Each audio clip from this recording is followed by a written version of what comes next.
According to Dr. Aubrey de Grey, a Cambridge researcher, the first person to live to age 150 is already alive today.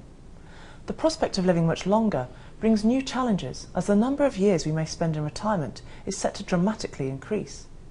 In this video, we'll be hearing from Sarah Lord, Managing Director of Killik Chartered Financial Planners, who is both a chartered and certified financial planner. Sarah's going to talk about pensions and how best to prepare for retirement. Sarah, are pensions still the best way to save for retirement? A lot of people are put off pensions, mainly because they see them as being too complicated. Pensions don't have to be complicated, and they're still one of the most efficient ways to save for retirement. They should be considered as a core retirement funding vehicle, as they have a number of benefits, including pensions offer tax relief at an investor's highest marginal rate, which means for some investors the cost of having just £1 invested is just 50p. The growth on investments held in the pension is virtually tax-free, which can mean pensions investments grow more quickly and benefit from compound interest. When you choose to retire, you can take up to 25% of your pension fund as a tax-free lump sum. With modern flexible pension contracts such as SIPPs, people have more flexibility and choice than ever before to be able to select an investment strategy that is right for them, and also income and cash options at retirement that are right for them too.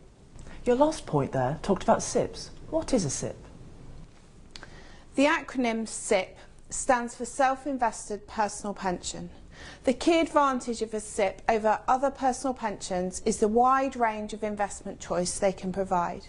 Traditionally, personal pensions have been provided by insurance companies and have been limited in their range of funds they offer, but a SIPP can pick from many different investments and types of investment across the whole market, both here and abroad.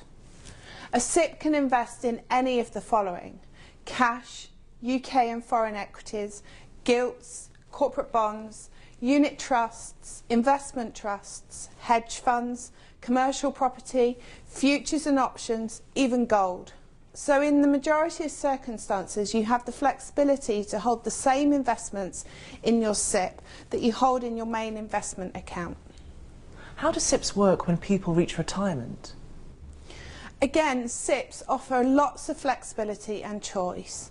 First of all, the tax-free cash can be taken at any time from age 55 without any requirement to start drawing an income.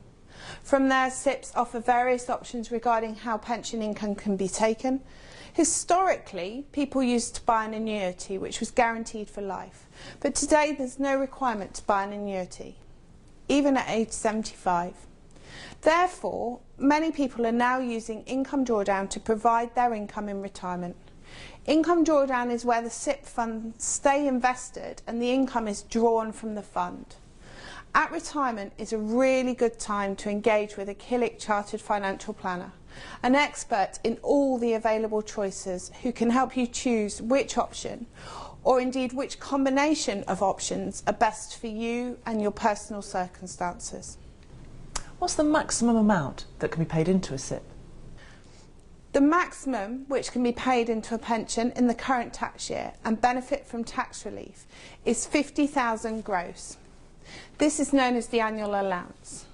However, since the 6th of April 2011, it has been possible to carry forward contributions from the previous tax years. The easiest way to explain this is with an example.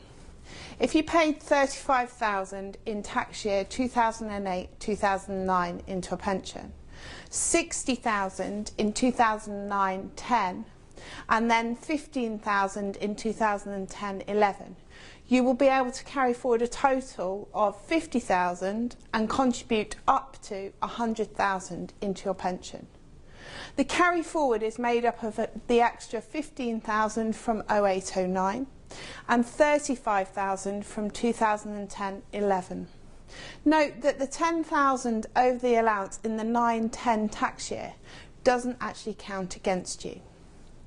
Special care should be taken when calculating maximum contributions, as pension plans can have input periods that are different to the tax year.